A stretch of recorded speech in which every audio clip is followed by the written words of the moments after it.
2025년 8월 경기도 파주에서 일본 농림수산상이 직접 논에 들어섰습니다. 이유는 단 하나 한국 쌀 때문이었어요. 푸른 파주 논에 한 무리의 사람들이 장화를 신고 천천히 걸어 들어왔어요. 그중 낯익은 얼굴이 있었죠. 일본 농림수산상 신지로 코이즈미였어요. 드론샷으로 펼쳐지는 파주의 황금 들녘이 장관이었어요. 실제 기사 헤드라인에는 쌀 가격 급등 속에서 일본 농업 장관이 한국 논을 방문했다고 실렸어요. 일본의 쌀 가격은 1년 만에 2배로 뛰었고 한국산 쌀의 수입은 사상 최고치를 찍었어요. 그리고 오늘 그 원인을 눈으로 확인하러 온 거였어요. 한국 농민이 장관에게 모를 만져보게 하며 설명하는 장면이 펼쳐졌어요. 멀리서 기자들이 셔터를 눌러대는 소리가 들렸죠. 하지만 이 시찰은 단순한 견학이 아니었어요. 그것은 일본이 인정한 한국 농업의 힘이었거든요. 파주 시골 마을에 도착한 일본 장관 일행을 본 취재진과 주민들이 웅성거렸어요. 일본 내 쌀 가격이 1년 만에 2배로 폭등하고 공급이 불안정해진 상황에서 한국산 쌀 수입이 급증했거든요. 한국농업기술원과 정부가 일본의 요청에 따라 시찰을 허가한 파주는 첨단 스마트 농업과 고품질 생산으로 선택받은 곳이었어요. 장관이 장화를 신고 논에 들어서며 표정이 굳어졌어요. 병충해 없는 벼 이삭과 자동화된 수로 시스템을 보고 놀랐거든요. 드론 방제, 사물인터넷 수분 관리, 인공지능 수확 예측 시스템까지. 한국 농부는 하늘도 땅도 사람도 모두 함께 키운 쌀이라고 설명했어요. 통역을 거쳐 나온 장관의 말은 일본이 배울 점이 많다는 것이었어요. 주변 수행원들이 이건 위기이자 기회라고 속삭였죠. 한 아래 쌀에 담긴 땀방울은 국경을 넘었고 그 가치는 이제 일본도 인정하고 있었어요. 그럼 그때 그 놀라운 현장의 이야기를 처음부터 자세히 들려드리겠습니다. 저는 정민호, 농업과 국제통상 분야를 12년째 취재해온 전문 기자입니다. 하지만 바로 그 예상치 못한 현장으로 돌아가 보겠어요. 2025년 8월 15일 오전 10시 경기도 파주의 한 시골 마을에서 벌어진 일이었어요. 예고 없는 손님이 찾아온 순간이었어요. 평소에는 조용한 파주의 한 농촌 마을이 갑자기 술렁이기 시작했어요. 검은색 승용차 여러 대가 좁은 농로로 들어오고 있었어요. 마을 주민들이 하나둘 밖으로 나와서 무슨 일인지 궁금해했어요. 먼저 내린 사람들은 정장을 입은 관계자들이었어요. 카메라를 든 일본 언론사 기자들도 보였어요. 그리고 마지막 차에서 내린 사람을 보고 모든 사람들이 놀랐어요. 일본 농림수산상 신지로 코이즈미였어요. 키가 크고 날씬한 체구에 정중한 인사를 하는 모습이었어요. 하지만 왜 일본의 농업 장관이 한국의 시골 마을에 왔을까요? 마을 이장 김수철 씨가 가장 당황스러워했어요. 어제 갑자기 연락이 와서 일본 고위 관계자가 방문한다고 했지만 이 정도일 줄은 몰랐다고 했어요. 농업기술센터 직원들이 미리 와서 현장을 점검하고 있었어요. 드론 촬영팀도 대기하고 있었어요. 이 모든 준비가 불과 하루 만에 이뤄진 것이었어요. 코이즈미 장관이 통역관과 함께 마을 이장에게 인사했어요. 오늘 이렇게 귀중한 시간을 내주셔서 감사합니다. 코이즈미 장관이 정중하게 말했어요. 한국의 우수한 농업 기술을 직접 보고 배우고 싶습니다. 라고 덧붙였어요. 김수철 이장도 어리둥절한 표정으로 환영한다고 답했어요. 그런데 일본 장관 일행의 표정이 심상치 않았어요. 단순한 친선 방문이 아니라는 느낌이 강했어요. 수행원들이 들고 있는 서류 뭉치들이 상당했어요. 농업 관련 데이터와 통계 자료들로 보였어요. 특히 한국 쌀 생산량과 품질에 관한 자료가 많았어요. 왜 갑자기 이런 급작스러운 방문을 하게 된 걸까요? 그 배경에는 일본의 심각한 농업 위기가 있었어요. 올해 일본의 쌀 가격이 급등하면서 큰 문제가 되고 있었어요. 기후변화와 농촌 인구 감소로 쌀 생산량이 크게 줄어든 상황이었어요. 이 때문에 일본 정부가 한국산 쌀 수입을 늘릴 수밖에 없었어요.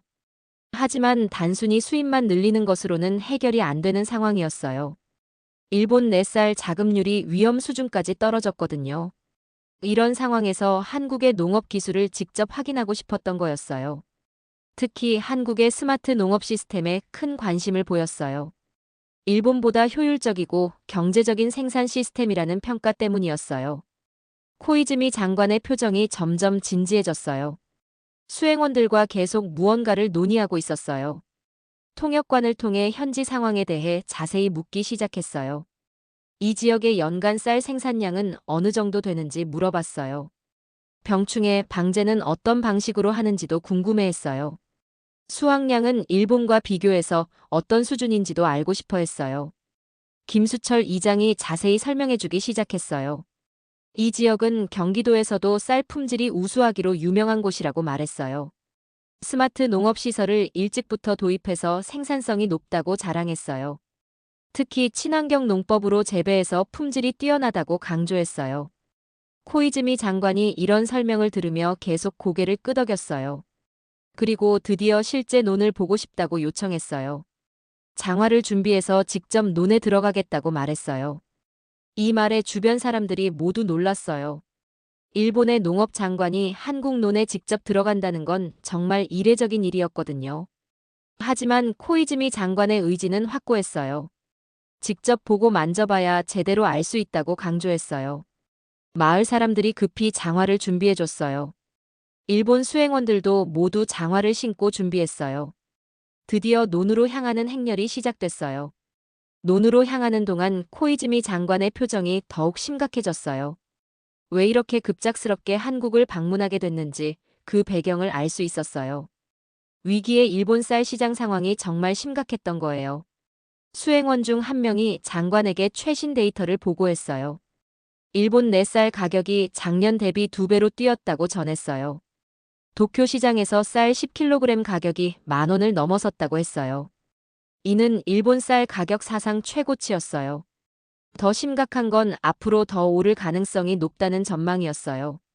올해 일본의 쌀 생산량이 예상보다 크게 줄어들었거든요.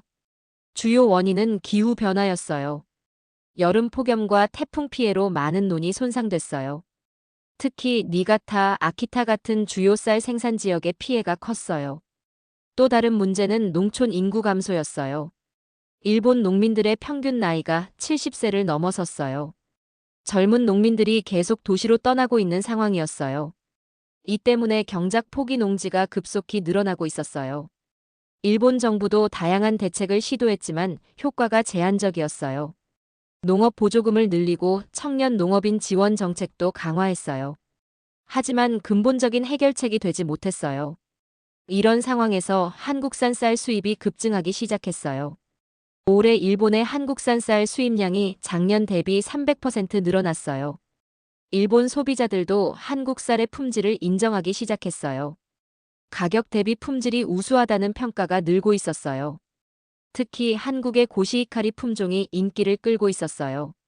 일본 전통 품종과 비교해도 맛이나 품질에서 떨어지지 않는다는 평가였어요. 도쿄의 고급 일식당들도 한국산 쌀을 사용하기 시작했어요. 미슐랭 스타 레스토랑에서도 한국 쌀로 초밥을 만들고 있었어요. 이런 현상이 일본 농업계에는 큰 충격이었어요. 자존심이었던 쌀 분야에서 경쟁력을 잃고 있다는 위기감이 컸어요. 일본 농림수산성 내부에서도 긴급 대책 회의가 연일 열렸어요. 한국 농업의 경쟁력 비결이 무엇인지 분석하라는 지시가 내려왔어요. 특히 한국의 스마트 농업 기술에 대한 관심이 높았어요. 일본보다 늦게 시작했지만 더 빠르게 발전하고 있다는 평가였어요. 코이즈미 장관 자신도 이런 상황을 심각하게 받아들이고 있었어요. 일본 농업의 미래를 위해서는 한국에서 배울 점이 많다고 판단했어요.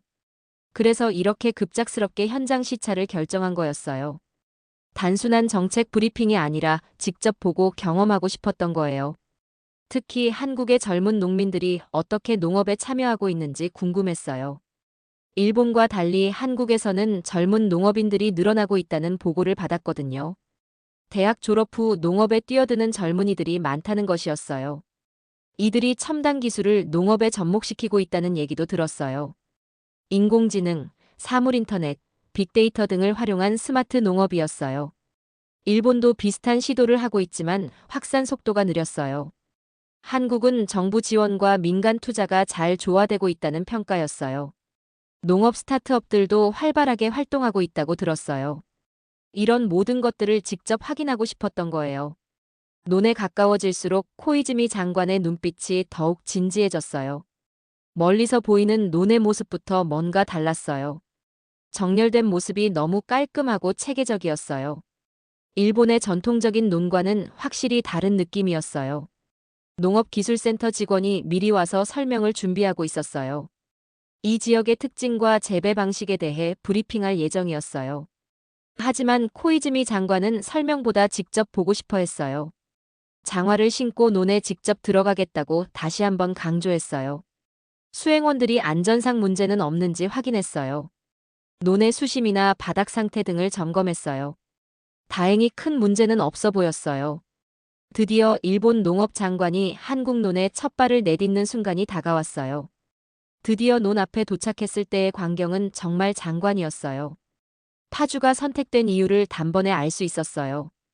끝없이 펼쳐진 황금빛 논이 햇살에 반짝이고 있었어요. 하지만 단순히 아름다운 경치가 아니었어요. 곳곳에 설치된 첨단 장비들이 눈에 띄었어요. 논 중앙에 설치된 기상 관측 장비가 보였어요. 온도와 습도, 풍속을 실시간으로 측정하고 있었어요. 물 관리 시스템도 완전히 자동화되어 있었어요. 수로에 설치된 센서들이 수위를 자동으로 조절하고 있었어요. 코이즈미 장관이 이런 시설들을 보고 놀라는 표정을 지었어요. 생각했던 것보다 훨씬 체계적이고 과학적이었거든요. 농업기술센터 박성진 팀장이 상세한 설명을 시작했어요. 이 지역은 2018년부터 스마트 농업 시범 단지로 지정됐다고 말했어요. 정부와 지자체, 그리고 민간 기업이 공동으로 투자한 결과라고 설명했어요. 총 투자 규모가 100억 원에 달한다고 밝혔어요. 코이즈미 장관이 구체적인 투자 내역에 대해 질문했어요. 정부 지원이 얼마나 되는지, 민간 투자 비율은 어떻게 되는지 궁금해했어요. 박성진 팀장이 자세히 답변해줬어요. 정부 지원이 50%, 지자체가 30%, 민간이 20%라고 설명했어요. 특히 농민들의 자부담 비율을 최소화했다고 강조했어요. 초기 투자 부담 때문에 참여를 망설이는 농민들이 많았기 때문이라고 덧붙였어요. 일본 수행원들이 이 부분에 특히 관심을 보였어요. 일본도 비슷한 시도를 하고 있지만 농민 참여율이 낮았거든요. 초기 투자 비용이 부담스러워하는 농민들이 많았어요. 하지만 한국은 정부 지원을 통해 이 문제를 해결한 것 같았어요. 박성진 팀장이 더 구체적인 내용을 설명했어요. 이 지역에 참여한 농가는 총 25가구라고 밝혔어요. 평균 연령이 45세로 전국 평균보다 훨씬 젊다고 말했어요. 젊은 농민들이 새로운 기술에 더 적극적으로 참여하고 있다고 분석했어요. 특히 대학에서 농업 관련 학과를 졸업한 청년들이 많다고 덧붙였어요. 이들이 첨단 기술을 농업에 접목시키는 핵심 역할을 하고 있다고 평가했어요. 코이즈미 장관이 이 점에 깊은 관심을 보였어요. 일본과 가장 큰 차이점이 바로 이 부분이었거든요. 일본은 농민 고령화가 심각한 문제인데 한국은 젊은 농민들이 늘고 있다는 거였어요. 그 비결이 무엇인지 알고 싶어 했어요. 박성진 팀장이 한국 정부의 청년 농업인 지원 정책을 설명했어요. 창업 자금 지원, 농지 임대료 지원, 기술 교육 프로그램 등이 있다고 말했어요. 특히 도시에서 농촌으로 이주하는 청년들에게 특별 혜택을 준다고 설명했어요. 정착 지원금, 주택 지원, 자녀 교육 지원 등 종합적인 패키지를 제공한다고 덧붙였어요. 이런 정책들이 젊은이들의 농업 참여를 이끌어내고 있다고 분석했어요. 코이즈미 장관이 수행원들과 일본어로 짧게 대화를 나눴어요. 일본도 이런 정책을 벤치마킹해야 한다는 내용인 것 같았어요. 다시 한국어로 질문을 이어갔어요. 이런 스마트 농업 시스템의 효과는 어느 정도 되는지 궁금하다고 했어요. 구체적인 생산량 증가나 품질 개선 효과가 있는지 알고 싶어 했어요. 박성진 팀장이 자랑스럽게 성과를 발표했어요. 스마트 농업 도입 후 평균 생산량이 20% 증가했다고 밝혔어요. 품질 등급도 크게 향상되어 특등급 비율이 90%를 넘는다고 말했어요. 농약 사용량은 오히려 30% 줄었다고 덧붙였어요. 정밀한 병충해 모니터링으로 필요한 때만 방제하기 때문이라고 설명했어요. 이런 성과들을 들은 코이즈미 장관의 표정이 더욱 진지해졌어요. 일본이 추구하는 방향과 정확히 일치하는 성과들이었거든요. 드디어 실제 논에 들어가 볼 시간이 왔어요. 장화를 신은 코이즈미 장관이 논둑에 섰어요. 그리고 조심스럽게 첫 발을 내딛었어요. 일본 농업 장관이 한국 논에 발을 디딘 역사적인 순간이었어요. 코이즈미 장관이 논에 첫 발을 내딛는 순간, 저는 정말 감동적인 장면을 목격했어요.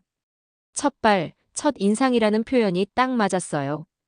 장관의 표정이 한순간에 굳어졌어요. 예상했던 것과 완전히 다른 모습이었거든요. 논바닥이 생각보다 단단하고 깔끔했어요. 진흙이 끈적하게 달라붙지 않았어요. 물의 깊이도 정확히 조절되어 있었어요. 발목까지 오지 않는 적당한 수심이었어요. 하지만 정말 놀라운 건 벼의 상태였어요. 이삭이 한 알 한 알 꽉 차 있었어요. 병충해의 흔적을 전혀 찾을 수 없었어요. 줄기도 튼튼하고 균등하게 자라 있었어요. 코이즈미 장관이 조심스럽게 벼 이삭을 만져봤어요. 손끝으로 느껴지는 알곡의 무게가 상당했어요. 일본에서 보던 벼와는 확실히 다른 느낌이었어요. 더 알차고 단단한 느낌이었어요. 장관이 수행원에게 일본어로 뭔가 말했어요.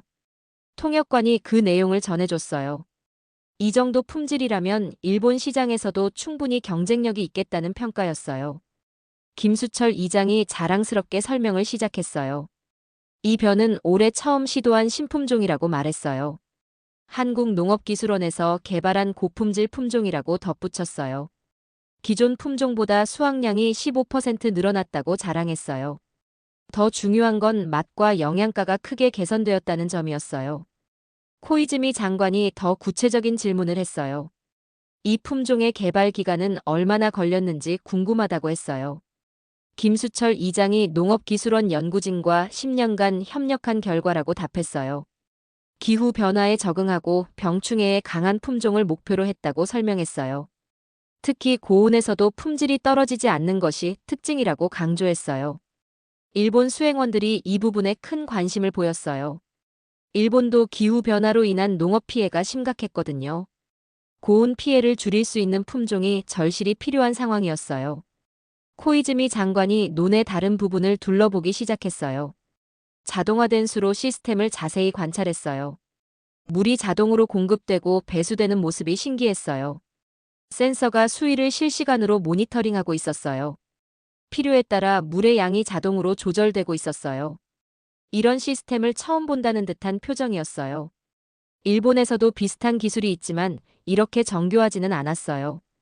특히 여러 논을 통합 관리하는 시스템은 처음 보는 거였어요. 박성진 팀장이 수관리 시스템에 대해 자세히 설명했어요.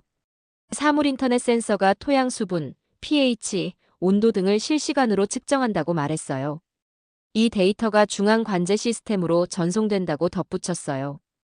인공지능이 최적의 물 관리 방안을 결정해서 자동으로 실행한다고 설명했어요. 농민이 직접 논을 돌아다니며 확인할 필요가 없다는 거였어요.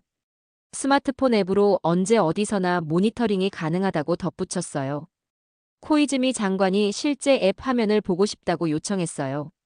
김수철 이장이 자신의 스마트폰을 꺼내서 보여줬어요.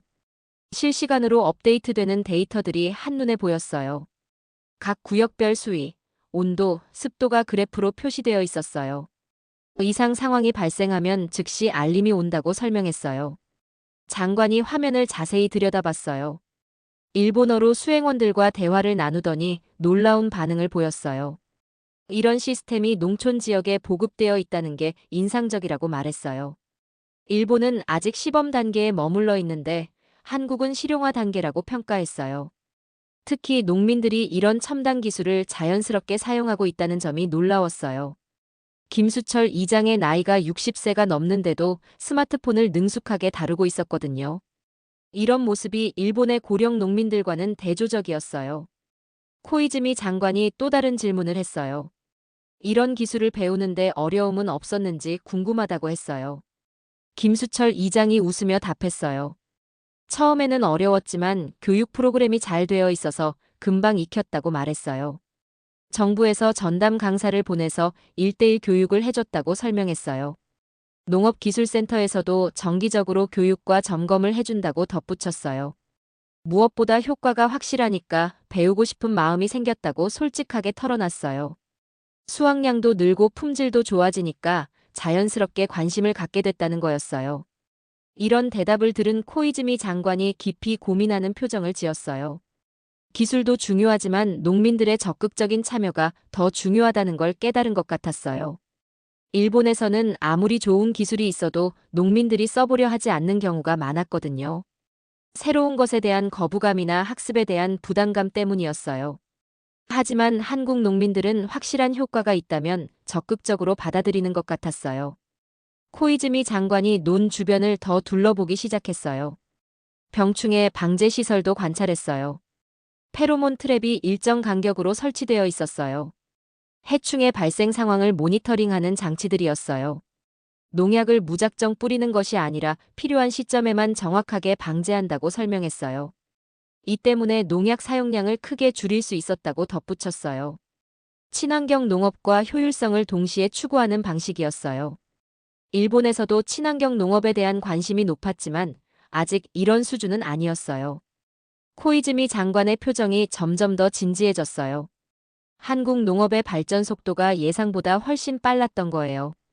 단순히 기술만 도입한 것이 아니라 시스템 전체가 바뀌어 있었어요. 농민 교육, 정부 지원, 기술 개발이 유기적으로 연결되어 있었어요. 이런 통합적 접근법이 성공의 비결인 것 같았어요. 장관이 수행원들과 다시 일본어로 대화를 나눴어요. 일본도 이런 시스템적 접근이 필요하다는 내용인 것 같았어요. 개별 기술보다는 전체적인 생태계 구축이 중요하다는 걸 깨달은 것 같았어요. 논 시찰이 계속되면서 정말 놀라운 기술들이 하나씩 공개됐어요. 기술과 전통의 결합이라는 말이 딱 맞는 순간들이었어요. 갑자기 하늘에서 드론이 날아왔어요. 정확한 시간에 맞춰 자동으로 방제 작업을 하러 온 거였어요. 코이즈미 장관이 하늘을 올려다보며 놀라는 표정을 지었어요. 무인 드론이 논 위를 정교하게 비행하고 있었어요. 미리 설정된 경로를 따라 일정한 높이를 유지하며 날고 있었어요. 박성진 팀장이 드론 방제 시스템에 대해 설명했어요. 일주일에 한 번씩 정해진 시간에 자동으로 비행한다고 말했어요. 병충해 발생 상황에 따라 방제 여부를 인공지능이 결정한다고 덧붙였어요. 필요 없으면 그냥 모니터링만 하고 돌아간다고 설명했어요. 필요할 때만 정확한 양의 농약을 살포한다는 거였어요. 코이즈미 장관이 드론의 정확성에 대해 질문했어요. 바람이나 날씨의 영향은 받지 않는지 궁금하다고 했어요. 김수철 이장이 자신의 경험을 들려줬어요. 바람이 강하거나 비가 올 때는 자동으로 작업을 연기한다고 말했어요. 기상 정보를 실시간으로 받아서 최적의 조건에서만 작업한다고 설명했어요. 정확도도 사람이 직접 하는 것보다 훨씬 높다고 자랑했어요. 빠뜨리는 구간 없이 균등하게 살포할 수 있다는 장점이 있다고 덧붙였어요. 일본 수행원들이 드론의 가격과 유지비에 대해 질문했어요. 개인 농가에서 구입하기에는 부담스럽지 않은지 궁금하다고 했어요. 박성진 팀장이 공동 이용 시스템을 설명했어요. 마을 단위로 공동 구매해서 함께 사용한다고 말했어요. 정부에서도 구매비의 70%를 지원한다고 덧붙였어요. 유지비도 농협에서 일괄 관리해서 개별 부담을 줄였다고 설명했어요. 이런 시스템 덕분에 농민들이 부담 없이 첨단 기술을 이용할 수 있다는 거였어요. 코이즈미 장관이 이 부분에 깊은 관심을 보였어요. 일본도 비슷한 기술이 있지만 개별 농가 단위로 도입해야 해서 부담이 컸거든요. 공동 이용과 정부 지원을 통한 접근법이 새로웠어요. 드론이 작업을 마치고 돌아간 후 또 다른 시설을 구경했어요. 논 곳곳에 설치된 사물 인터넷 센서들이었어요. 작은 기기들이 일정 간격으로 설치되어 있었어요. 각각 다른 역할을 하고 있었어요. 토양 수분을 측정하는 센서가 있었어요. 벼의 생장 상태를 모니터링하는 센서도 있었어요. 기상 데이터를 수집하는 센서들도 곳곳에 보였어요. 이 모든 데이터가 실시간으로 중앙 시스템에 전송되고 있었어요. 박성진 팀장이 센서 시스템에 대해 자세히 설명했어요. 총 30개의 센서가 5헥타르 논에 설치되어 있다고 말했어요. 각 센서는 태양광으로 전력을 공급받는다고 덧붙였어요. 배터리가 부족하거나 고장나면 자동으로 알림이 온다고 설명했어요. 수집된 데이터는 클라우드에 저장되어 언제든 분석할 수 있다고 말했어요. 코이즈미 장관이 데이터 활용 방안에 대해 질문했어요. 이런 데이터들을 어떻게 농업에 활용하는지 구체적으로 알고 싶다고 했어요. 김수철 이장이 실제 사례를 들어 설명했어요. 작년에 장마가 길어져서 걱정이 많았다고 회상했어요. 하지만 센서 데이터를 보고 적절한 시점에 배수를 했다고 말했어요. 인공지능이 분석한 결과 이틀 후에 배수하라고 권고했다고 설명했어요. 그 권고를 따랐더니 피해를 최소화할 수 있었다고 자랑했어요. 다른 지역은 피해가 컸는데 이 마을은 거의 피해가 없었다고 덧붙였어요. 이런 구체적인 사례를 들은 코이즈미 장관이 깊이 고개를 끄덕였어요. 단순히 기술을 도입한 것이 아니라 실제로 도움이 되고 있다는 걸 확인한 거예요. 농민들이 기술을 신뢰하고 적극적으로 활용하는 이유를 알 수 있었어요. 다음으로 인공지능 수확 예측 시스템을 보여줬어요. 태블릿 화면에 논 전체의 3D 지도가 나타났어요. 구역별로 벼의 성숙도가 색깔로 표시되어 있었어요. 수확 적기를 일주일 전에 미리 예측해준다고 설명했어요. 날씨 예보와 벼의 생장 데이터를 종합해서 분석한 결과였어요. 코이즈미 장관이 예측 정확도에 대해 질문했어요. 실제 수확 시기와 예측 시기가 얼마나 일치하는지 궁금하다고 했어요. 박성진 팀장이 지난 3년간의 데이터를 보여줬어요. 예측 정확도가 95%를 넘는다고 자랑스럽게 발표했어요. 오차 범위도 이틀 이내로 매우 정확하다고 덧붙였어요. 이 덕분에 농민들이 수확 계획을 미리 세울 수 있다고 설명했어요. 인력 확보나 장비 준비를 여유 있게 할 수 있다는 장점이 있다고 말했어요. 김수철 이장이 감동적인 말을 했어요. 하늘도 땅도 사람도 모두 함께 키운 쌀입니다. 이 한마디에 모든 것이 담겨 있었어요.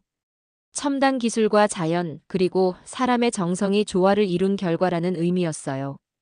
코이즈미 장관이 이 말을 듣고 잠시 침묵했어요.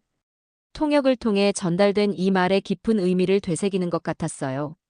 기술만으로는 안 되고 자연과 사람이 함께해야 한다는 철학이었어요.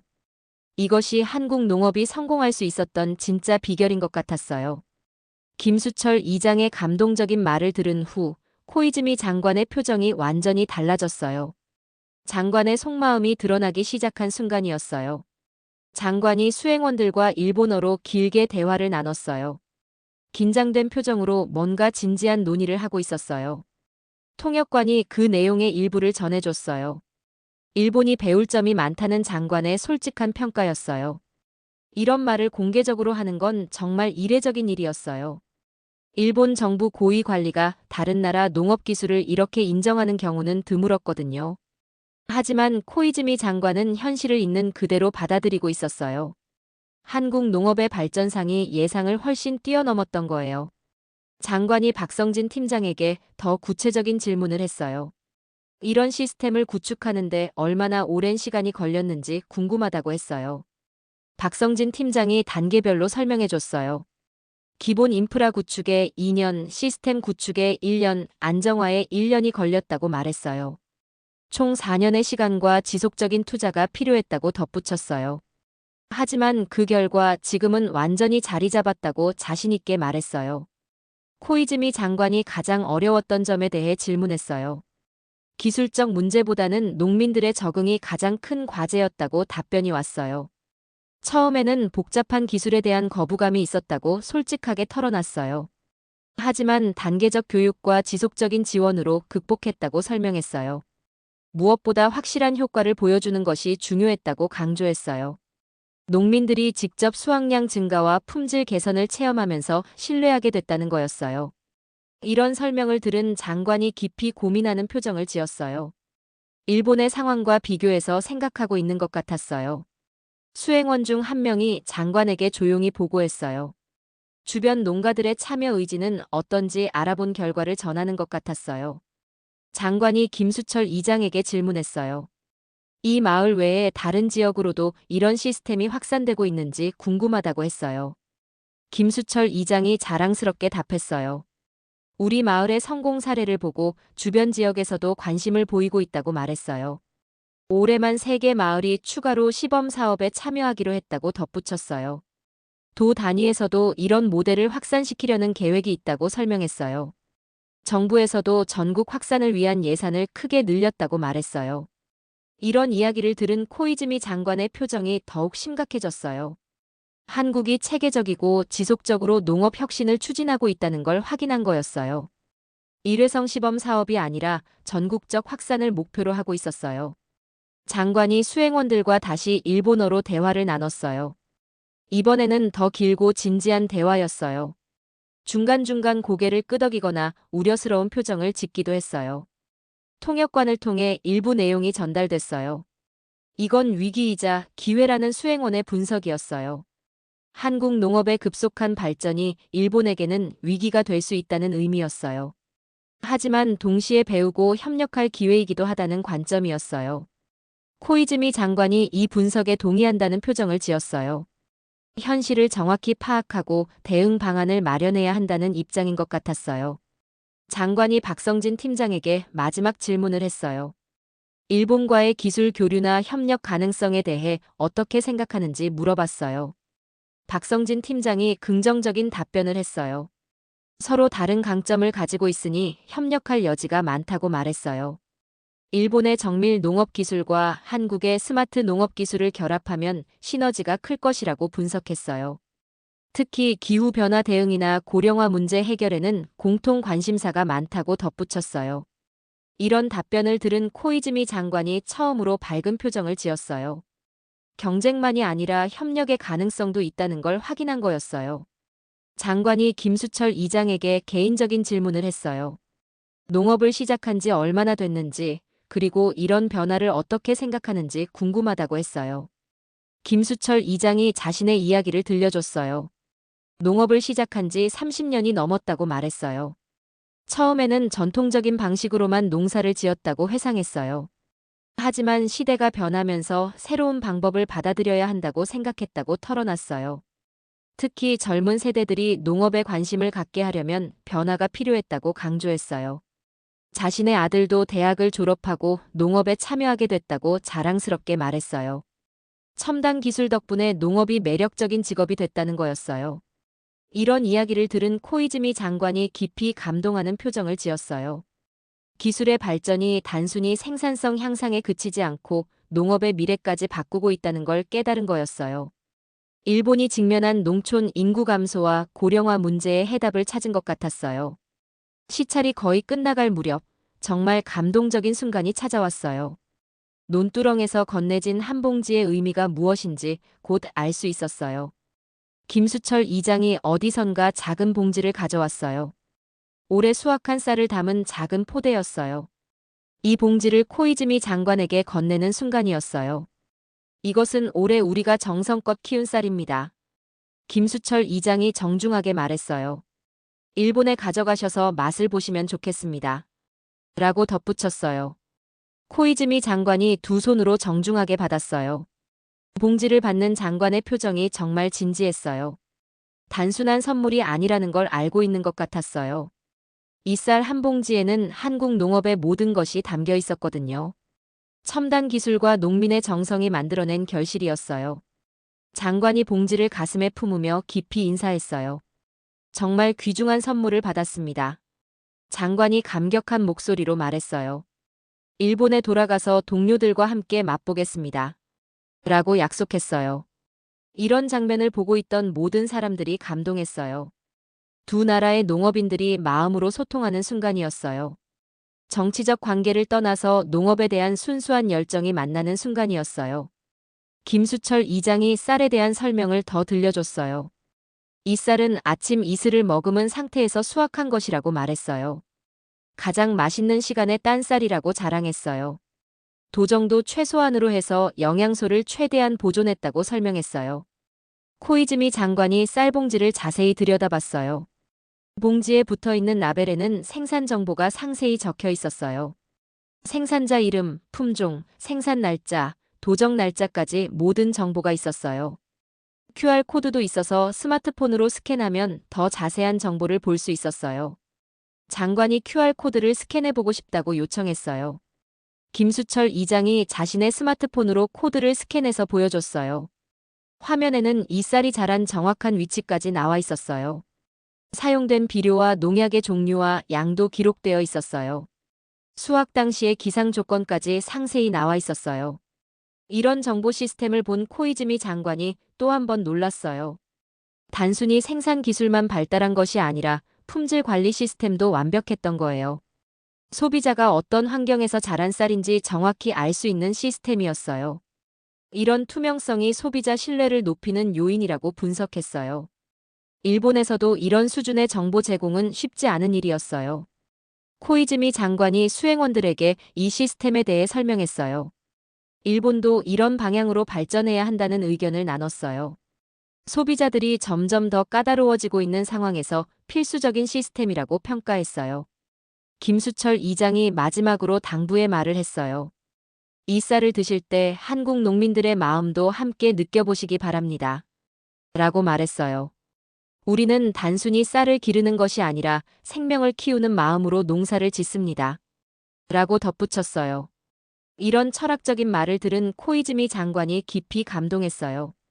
농업에 대한 한국인들의 마음가짐을 느낄 수 있었던 거예요. 단순한 생산 활동이 아니라 생명을 키우는 일이라는 인식이었어요. 이런 마음가짐이 있기 때문에 좋은 쌀을 만들 수 있다는 걸 이해했어요. 장관이 마지막으로 감사 인사를 했어요. 오늘 정말 많은 것을 배웠습니다. 장관이 진심 어린 목소리로 말했어요. 한국 농업의 발전상을 직접 보고 큰 감명을 받았습니다. 라고 덧붙였어요. 일본도 이런 방향으로 발전할 수 있도록 노력하겠습니다. 라고 약속했어요. 특히 오늘 받은 이 쌀은 일본 농림수산성 관계자들과 함께 나누어 먹겠다고 말했어요. 한국 농업의 우수성을 직접 체험할 수 있도록 하겠다는 거였어요. 김수철 이장도 감동스러운 답변을 했어요. 언제든지 다시 오셔서 우리 농업 기술을 보시기 바랍니다. 라고 초대했어요. 그리고 일본 농민들도 한국에 와서 함께 교류했으면 좋겠다고 제안했어요. 서로 배우고 가르치며 발전할 수 있을 것이라고 기대했어요. 코이즈미 장관이 이 제안에 적극 찬성한다고 답했어요. 양국 농업인들 간의 교류가 더욱 활발해져야 한다고 강조했어요. 정부 차원에서도 이런 교류를 적극 지원하겠다고 약속했어요. 마지막으로 기념사진을 찍는 시간이 있었어요. 코이즈미 장관과 김수철 이장이 나란히 서서 사진을 찍었어요. 장관이 쌀봉지를 들고 있는 모습이 인상적이었어요. 두 사람의 얼굴에는 진심 어린 미소가 가득했어요. 정치적 관계를 떠나서 농업에 대한 공통의 관심사로 연결된 순간이었어요. 주변에 있던 다른 사람들도 함께 사진에 참여했어요. 박성진 팀장, 농업기술센터 직원들, 마을 주민들까지 모두 모였어요. 이런 역사적인 순간을 함께 기록하고 싶어 했던 거예요. 사진 촬영이 끝나고 코이즈미 장관 일행이 떠날 준비를 했어요. 차량으로 향하는 길에도 장관은 계속 쌀봉지를 소중하게 안고 있었어요. 김수철 이장과 마을 주민들이 배웅을 나왔어요. 손을 흔들며 작별 인사를 나누는 모습이 정말 따뜻했어요. 차창 너머로 보이는 코이즈미 장관의 표정이 사뭇 달라져 있었어요. 아침에 도착했을 때의 긴장된 모습과는 완전히 달랐어요. 이제는 확신에 찬 표정이었어요. 오늘 본 것들을 바탕으로 일본 농업의 미래 방향을 그려보고 있는 것 같았어요. 차량이 출발하면서 마을을 벗어나기 시작했어요. 창밖으로 보이는 파주의 논들이 석양에 물들어 있었어요. 황금빛으로 물든 벼이삭들이 바람에 살랑살랑 흔들리고 있었어요. 정말 아름다운 광경이었어요. 하지만 그 아름다움 뒤에는 첨단 기술과 농민들의 땀이 숨어 있었어요. 코이즈미 장관도 이런 생각을 하고 있는 것 같았어요. 겉으로 보기에는 전통적인 농촌 풍경이지만 그 속에는 미래 농업의 모든 것이 담겨 있었던 거예요. 장관이 수행원들과 오늘의 소감을 나누기 시작했어요. 예상했던 것보다 훨씬 발전되어 있다는 평가였어요. 단순히 기술만 도입한 것이 아니라 시스템 전체가 혁신되어 있다는 분석이었어요. 무엇보다 농민들의 적극적인 참여가 인상적이었다고 평가했어요. 일본이 벤치마킹해야 할 점들이 많다는 결론이었어요. 특히 정부 지원과 민간 참여의 조화가 성공 요인이라고 분석했어요. 개별 농가의 부담을 줄이면서도 효과는 극대화하는 방식이 인상적이었다고 평가했어요. 이런 대화를 나누면서 차량은 서울 방향으로 향했어요. 내일 일본으로 돌아가기 전에 한국농림축산식품부 관계자들과 만날 예정이었어요. 오늘 본 것들을 바탕으로 양국 간 농업 협력 방안을 논의할 계획이었어요. 코이즈미 장관의 마음속에는 이미 구체적인 계획들이 그려지고 있는 것 같았어요. 한국에서 배운 것들을 일본에 어떻게 적용할지 고민하고 있었어요. 시찰이 끝나고 며칠 후 그 파급 효과가 놀라웠어요. 인정받은 힘이라는 표현이 정말 적절했어요. 가장 먼저 일본 언론들이 크게 보도하기 시작했어요. NHK 뉴스에서 파주 시찰 장면을 톱뉴스로 다뤘어요. 코이즈미 장관이 논에 들어가는 모습이 생중계됐어요. 일본 농업 장관이 외국 논에 직접 들어간 건 처음이라고 강조했어요. 아사히 신문은 한국 농업의 혁신을 집중 분석했어요. 스마트 농업 기술의 발전상을 상세히 보도했어요. 일본보다 앞선 부분들을 솔직하게 인정하는 기사였어요. 요미우리 신문은 양국 농업 협력의 필요성을 강조했어요. 서로 배우고 발전할 수 있는 동반자 관계를 만들어야 한다고 주장했어요. 니혼게이자이 신문은 경제적 관점에서 접근했어요. 한국 농업의 경쟁력이 일본에게 위기이자 기회라고 분석했어요. 이런 일본 언론들의 보도를 보면서 정말 놀라웠어요. 한국 농업에 대해 이렇게 긍정적으로 평가하는 경우는 드물었거든요. 특히 일본이 전통적으로 자부심을 가졌던 농업 분야에서 이런 인정을 받는다는 건 의미가 컸어요. 한국 언론들도 이런 반응에 주목했어요. 조선일보는 한국 농업의 위상 변화를 분석했어요. 과거 일본에서 기술을 배우던 입장에서 이제는 인정받는 위치가 됐다고 평가했어요. 중앙일보는 스마트 농업의 성과를 자세히 보도했어요. 파주 사례를 통해 한국 농업 혁신의 현주소를 점검했어요. 한겨레는 농민들의 자발적 참여가 성공 요인이라고 분석했어요. 정부 지원과 농민 참여의 조화가 만들어낸 결과라고 평가했어요. 국제 언론들의 관심도 높아졌어요. 로이터는 동아시아 농업 기술 경쟁을 다루며 한국의 약진을 보도했어요. 일본 장관의 한국 시찰이 상징적 의미를 갖는다고 분석했어요. AFP는 한국 스마트 농업의 성공 사례를 집중 조명했어요. 기후변화 시대에 적합한 농업 모델이라고 평가했어요.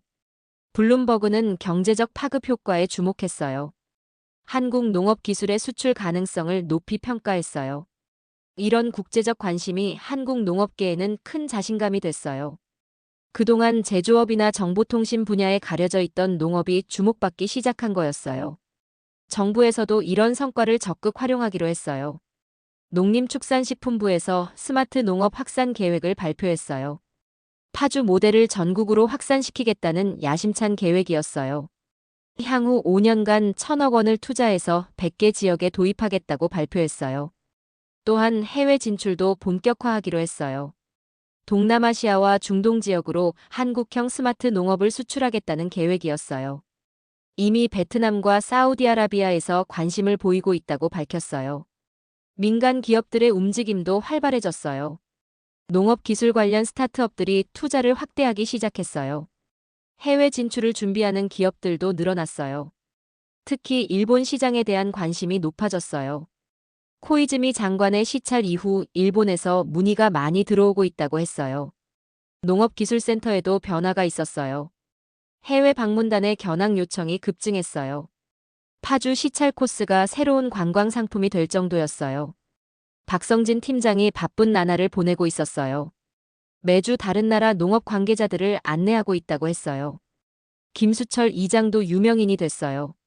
농업 관련 세미나와 포럼에 연사로 초청받는 일이 늘었어요. 자신의 경험을 다른 농민들과 나누는 역할을 하고 있었어요. 특히 젊은 농민들에게 큰 영감을 주고 있다고 평가받았어요. 코이즈미 장관이 받아간 쌀봉지도 화제가 됐어요. 일본에서 그 쌀을 시식한 후기가 언론에 보도됐어요. 일본 농림수산성 관계자들이 품질을 극찬했다는 내용이었어요. 맛과 식감이 일본 최고급 쌀과 비교해도 손색 없다는 평가였어요. 이런 반응이 한국 쌀의 일본 수출 확대로 이어졌어요. 올해 일본으로의 쌀 수출량이 작년 대비 2배로 늘어났어요. 고급 쌀 시장에서 한국 쌀의 인지도가 크게 높아진 거였어요. 무엇보다 의미 있었던 건 인식의 변화였어요. 한국 농업이 더 이상 후진적이지 않다는 인식이 확산됐어요. 오히려 미래지향적이고 혁신적인 농업으로 평가받기 시작했어요. 젊은 세대들의 농업에 대한 관심도 높아졌어요. 농업 관련 학과의 지원율이 크게 늘어났어요. 스마트 농업 기술을 배우고 싶어 하는 학생들이 많아졌어요. 귀농을 고려하는 도시민들도 늘어났어요. 첨단 기술을 활용한 농업이라면 도전해 볼 만하다는 인식이 생긴 거였어요. 일본과의 농업 교류도 활발해졌어요. 양국 농업 기술자들 간의 교환 연수 프로그램이 만들어졌어요. 공동 연구 프로젝트도 여러 개 시작됐어요. 특히 기후변화 대응 농업 기술 개발에 집중하기로 했어요. 이런 모든 변화들을 보면서 정말 감동적이었어요. 한 아랫살에 담긴 땀방울이 정말 국경을 넘었어요. 그리고 그 가치를 이제 일본도 인정하고 있었어요. 논두렁에 선 일본 장관의 그 진지했던 표정이 떠올랐어요. 한국 농업의 현실을 직접 보고 인정할 수밖에 없었던 그 순간 말이에요. 앞으로도 이런 성과가 계속 이어져서 한국 농업이 세계적 경쟁력을 갖추기를 바라면서 논두렁에서 시작된 인정은 이제 전 세계로 확산되고 있습니다.